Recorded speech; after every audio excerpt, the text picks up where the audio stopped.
Companies really struggle because there are no talented people in the market. They struggle because finding the right person, someone with the necessary skills, leadership ability, and cultural alignment is becoming more difficult.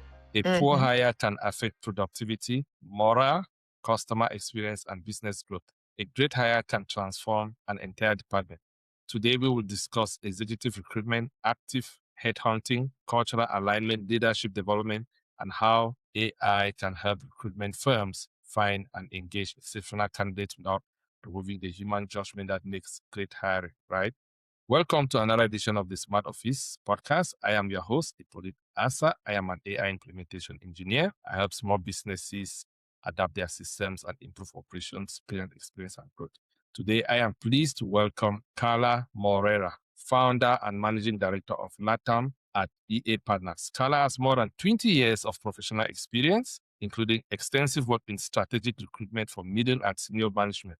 Through EA Partners, she helps organizations recruit, assess, and develop high-performing professionals across multiple industries and international markets. Carla, welcome to the Smart Office podcast. Thank you. Appreciate your invitation, Hippolyte.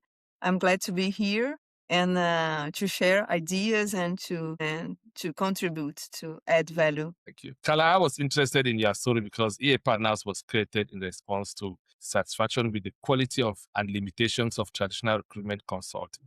Rather than treating recruitment as a simple firing and opening, your company emphasizes personalization, transparency, technical capability, behavioral assessment, and cultural compatibility. That is a meaningful distinction in a market where employers and candidates can both feel that recruitment has become too transactional. How are you doing today? Yeah, I am focused on executive search, so we focus more on higher positions. I understand that, for example, when you are an initial recruiter, you are more transactional, like CVs. You just have to read the resumes and send to the companies. But when you get more senior on your career, you understand that you have to be more consultative. You have to have the knowledge about the sector, about all the industry, about the professionals, and talk to them in the same level. Like, for example, I'm an engineer and it's my background. So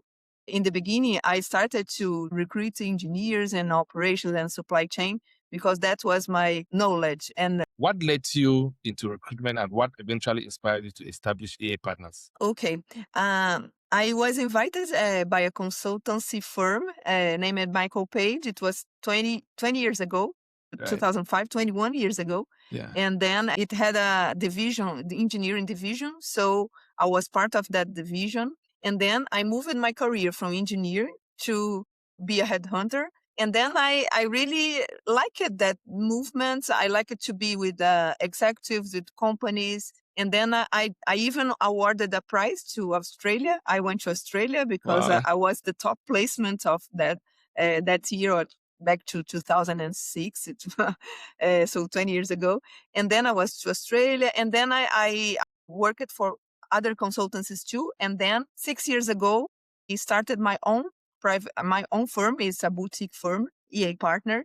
I had a French partner at that time. So we started to develop some business, European companies in Brazil.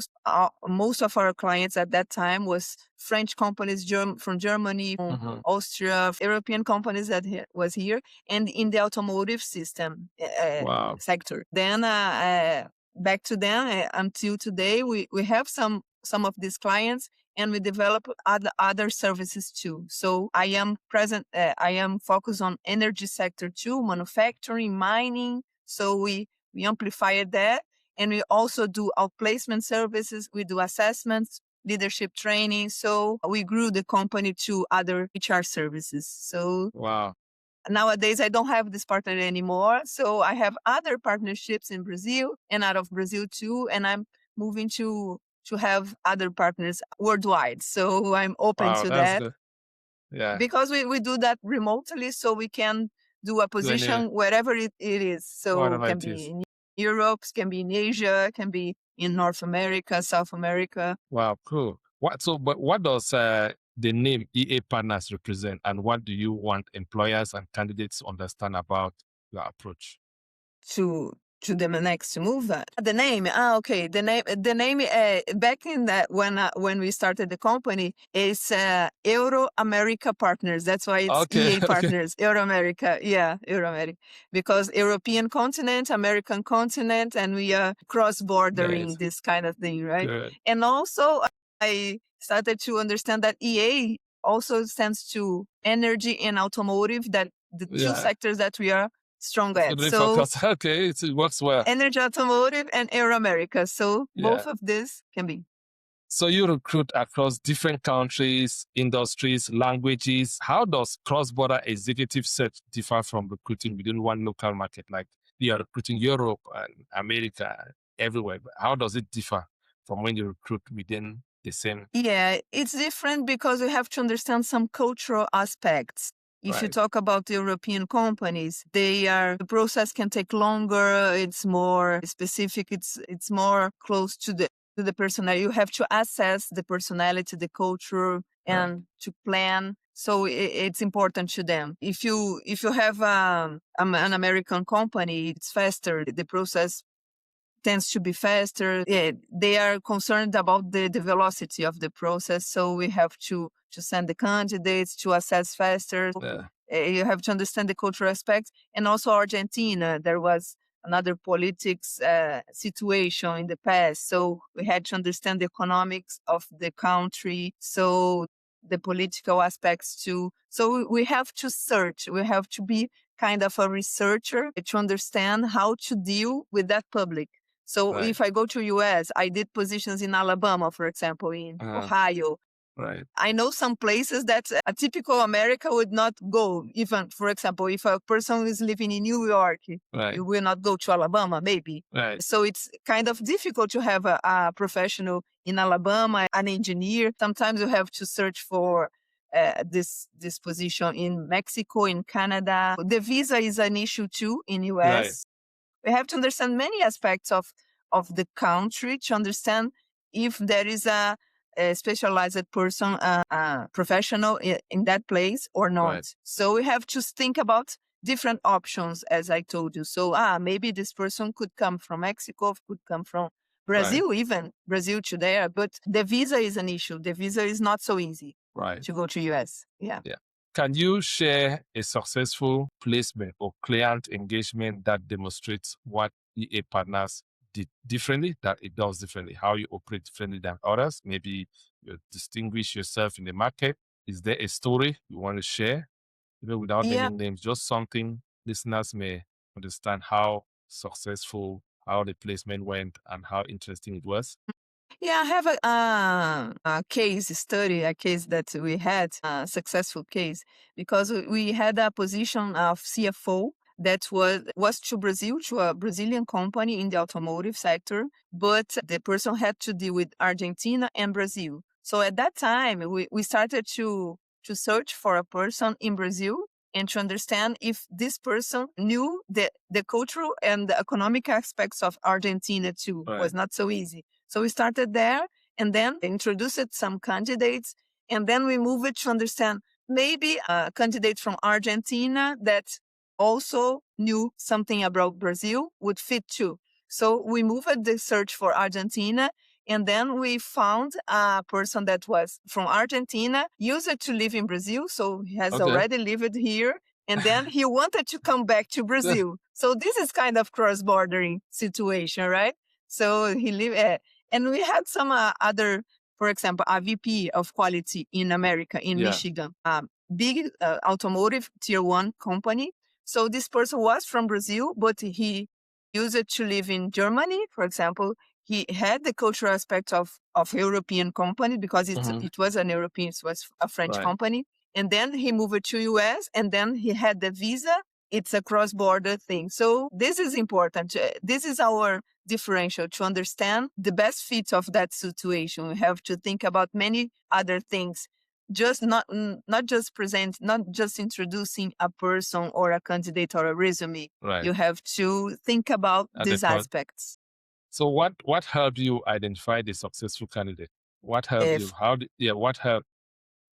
What did you do to identify the successful candidate? The candidate. I look on some tools like LinkedIn, Indeed, we have ZipRecruiter, we have Monster in US, we have Glassdoor, we have some of these tools. In Brazil, we have Cato also, Vagas.com. Right. So all the tools that we have to search for the candidate. And of course, we put an ad. Sometimes we put the ads, sometimes we don't put because sometimes it's a confidential position, so we don't put any ads, advertisement. So I have a big networking on LinkedIn. It's the number one platform, if I can, but I have more than 30,000 followers and connections. So it's a huge connection on LinkedIn. Yeah, I can access some people because of that, because I have networking in US, in Canada, in Europe, some countries in Europe, in England and France. Wow. So what are the most common reasons a similarly qualified employee feels after being hired? Like maybe you hire somebody, but then the person doesn't qualify. What are some of the common reasons? Like when you after the after the recruitment hire, process. we assess the candidate, and then sometimes person fails. Yeah, we have an assessment. We have a big report of assessment, personality assessment. So I give the feedback. Even with our outplacement program, we have the assessment and we give the feedback for a person to understand himself, herself, and the personality aspects. So we go deeper on that. On many the top recruiters that we had, like C-level, we do the DISC. So the assessment of the personality, dominant, influence, stable, or conform. So we have to understand the personality and understand if that person will stay longer on that company. So we have to, of course, if we see the resume, if a person is short term with some companies, it's a red flag sometimes. Some of the HRs don't like that so much, but we have to understand the reason why. Sometimes it can be explained if you stay like 1 year in a company or some months. And if you talk about Gen Z, if you talk about other generation, it's more difficult to stay longer in the company. So sometimes we have to be flexible and understand. In the technology sector, if you talk about, I want a candidate with more than 5 years in one company. Very difficult to find because they don't stay so long. They don't stay. So yeah, but some of these things are not in our control. If the candidate will stay or not, he will perform or not. But we make some assessments and then introduce to the companies and then understand. Of course, we can follow up the candidates inside the company, like 3 months, 6 months. So we have to do this follow-up too. So let's talk about executive search and hiring problems, right? What are companies struggling with the most in recruitment today? Like what area are they struggling with the most? The area, you mean the sector, the industry? Sector, yeah. What companies are struggling with the most in recruitment today?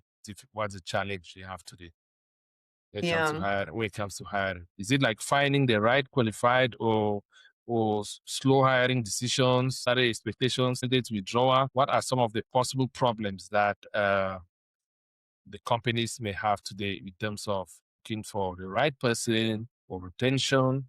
What are some of the challenges you have? Yeah, most of my challenges in Brazil, for example, it's the English fluency. Okay. Most of the multinational companies need the one English. Yeah, they need to people that speak good English, and it's very hard to find on some positions, very hard. Sometimes they I want to pay like, I don't know, 10,000 reais, but this person with this knowledge, technical knowledge, and with English, it has to pay more, like for 12, 14, and the company sometimes doesn't have the budget to fill the position with the salary, the higher salary. So I have to understand. You give up about the English, you give up about the technical knowledge. You have to be flexible. Some companies has to understand that the market's like that. We can map the market, but we have to challenge to understand how to fit that candidate with exactly that budget and bringing people with good English. Because sometimes if you have a position, like specific positions and more operational, sometimes you don't have you have to map like more than 100 candidates, and then Right. some of them will have English, and then we Yeah. work a lot. We work for many months until, okay, this one has, but this one doesn't have. Doesn't have.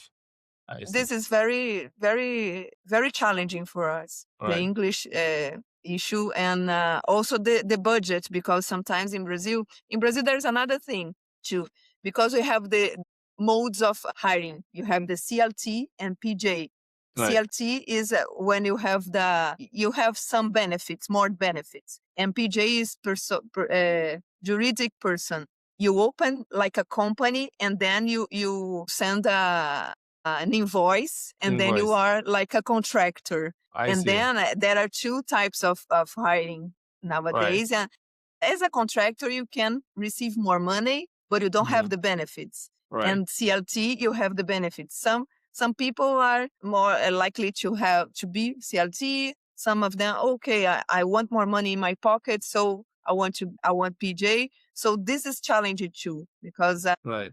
PJ is better for companies because they pay less to the government, like the taxes and this kind of thing. But and for the person, receive more money, but no benefits. So you have to deal with that. You have to understand what is better for a candidate, and sometimes we lose some candidates in some process because the company is not willing to pay that much, or a person has another offer. So there are lots of things that are really challenging here. Right. I mean, it's most often, I mean, it looks like it's a pattern in North America. But let's see. EA Partners, right, offers, from what I read about EA Partners, it looks like you guys offer active hunting rather than relying only on job applicants. So there's some kind of actively hunting. Why Active, is yeah. why is proactive headhunting particularly important for executive and specialized positions? Yeah, it's more important to have this proactivity, Right.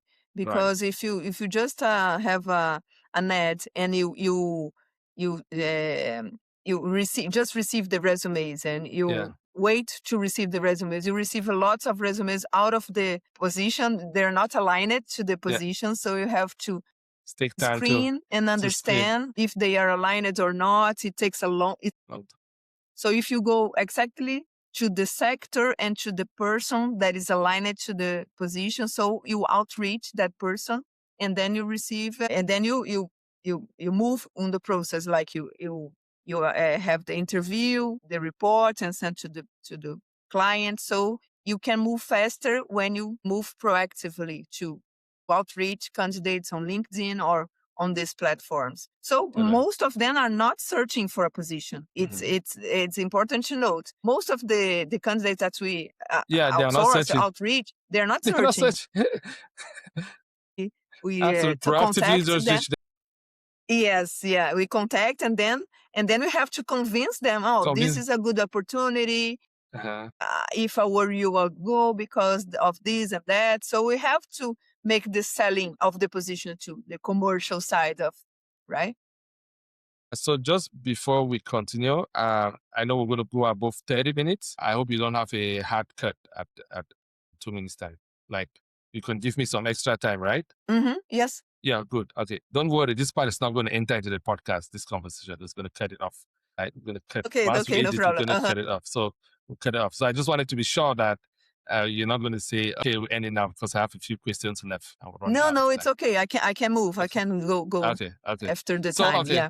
Okay, let's continue. Many employers say they want the best candidate. How do you help them define what success in the position actually looks like? Like, many employers, like, sometimes they say they want the best candidate, but how do you help them define what?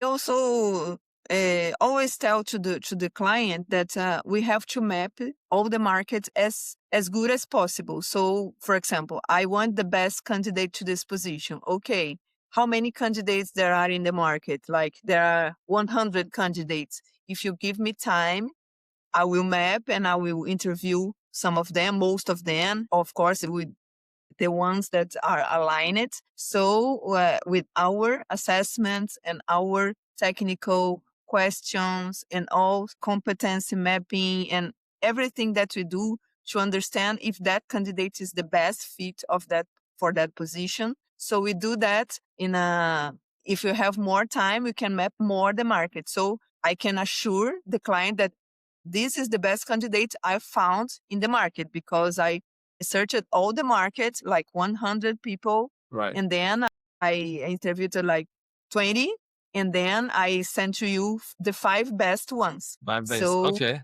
Wow. yeah. So this is the map of the market. So like a photograph, right? So Right. So your services extend beyond just recruitment into competency mapping, right? Just follow up on that. Assessments, development yes, plan, and leadership training. Why is hiring only one part of the building a high performing team? Why is hiring only one part of the building a high performing team? one person, one. Yeah, so then Sorry. why is when you hire just one part of a of the building block, like you do, just you do most of this, like you go into recruitment, competency mapping, assessment, development plan, leadership, right? EA Partner says the assessment process can include technical and cultural evaluations, specialized interviews, practice, and behavioral tools such as this, right? So why is that very important? Yeah, it's important to connect the recruitment with the other things that we do. Right, Because, for example, if you just send a resume, you don't assess that person, the competences, the skills, the technical skills, the soft skills. So all our services are connected with each other. That's why right, it's important not only to recruit, to make the assessment, the competency, to make an individual development plan, so we can do all the track right, of a candidate inside of a client, a company, and also leadership training. So we have many services right, to understand, to help, to support the human resources team with our expertise of the market, with the expertise, the human centered expertise that we have. And also, of course, we have some tools like AI. We can do these things with the help of the AI, but the human touch is very important because very you have important. to assess, you have to interview. Right, It's a very profound, very important. it's a deep interview about their skills, about their technical things, about the cases that Right. they bring to us. So we bring a lot of that. Wow, that's interesting. So, Carla, as A Partners continues expanding its recruitment and HR services, like you said, what business priority are you most focused on improving right now? Future, Yeah, what are you working on? we yeah, I'm working on some positions of like C level, like CFOs. Yeah, I'm working to expand our company in Latin America, for example, Argentina and Chile and US. I have some meetings with European yeah, partners to understand if we can work as a group. right. I have some meetings with American groups too, and understanding Wow, how can we move forward to other markets, because I am in Brazil, but yeah, I can support these companies worldwide. To grow, you have to make the right partnerships. So I'm right, moving on that direction. On the commercial side is this. We have some outplacement services too. We are assisting some CFOs, CEOs, operations directors. So these are the executives that we are assisting to have a career transition, to move to another job. So we are moving on that direction too. The outplacement services has grown uh, uh, mo- uh, 2 years, from 2 years up to now. So it represents like 20% of our business nowadays. The outplacement is growing. yeah. So, just to follow up on that, what's the size of your team, your in-house team? Yeah, I have a small team. We are 4 Okay, nowadays. Some people are self-employed, some people are contracted. It depends on the size of project. the contract that we have. So Okay, if you have a big contract, I hire more person, but I don't have fixed headhunters. So okay, not so many. okay, I have some people with me, but okay. some of them are contractors, like Okay. self-employed. So let's talk a little bit about technology. Where do you see technology, artificial intelligence can create, where does it create the most value in the recruitment arena and staffing? I Where does think it create the AI. most value? Yeah, I think can support a lot on, for example, the search, the screening, the initial screening, Right. the searching, and also the candidate reporting. Because, Right. for example, when I interview someone, I have lots of notes that I Notes do to take. myself. Yeah, I have Yeah. lots of things that And then I really write many things when I interview someone, yes. and then the AI could Do the put that on a reporting. report for me. It makes sense. Organize the Organize the information. part. AI will not do that for me, but Yeah. it organizes the Organizes. information for Yeah. me. It's really important to organize. So I do that. Yeah. What else? I think I'm moving to maybe have more automation, for example, to schedule interviews, to have this kind of thing. AI could do too, but I don't have that. Not Knowledge. nowadays. I don't have it Okay. yet, Okay. but maybe in the future we'll In the do future, we'll do something. all the connections with the candidates, the emails, the replies, and then we'll go to me, Put them. go to a human, and after the funnel, we'll go to a human. So it will speed our job, but will not replace, because we need the human part of that. Okay. So, I mean, that's interesting. Let's go. Where can employers, what Yeah, type the of type. company, they Yeah, good fit? So if somebody wants to reach out, you think they feel like they're the strongest fit for you, or either as a partner or as a candidate or partnership to grow, what would be the best fit? yeah, could be a mid-size or small mid-size company. Could be if a company is growing and needs to hire people, so we can help. The sectors could be manufacturing, automotive, Right. technology, mining, energy. Energy is very strong. So, Right. for example, companies in the solar energy, Right. they are growing in Brazil, in US too, and all over the world. And also renewable energy. If a person has this kind of company, we can help. Executives that wants to make a career transition or move to another company confidentially, so we can help, because we have this program, outplacement program, to help a person to move to another, and it's confidential. So we do automation, we prepare them to interview, we have assessments. So we act like a coach, like coaching, mentoring these executives to move to other careers, so they can contact us too. So this is for a person, so for candidates, and services for companies like recruitment, Right. assessments, and leadership training. So all the companies that needs this kind of services, and could be small size, mid-size, and even a big size company. But Right. I think the big ones are almost with many consultants there, and it's more difficult to open the door. So maybe the small and the mid-size would be the focus that we have. Okay.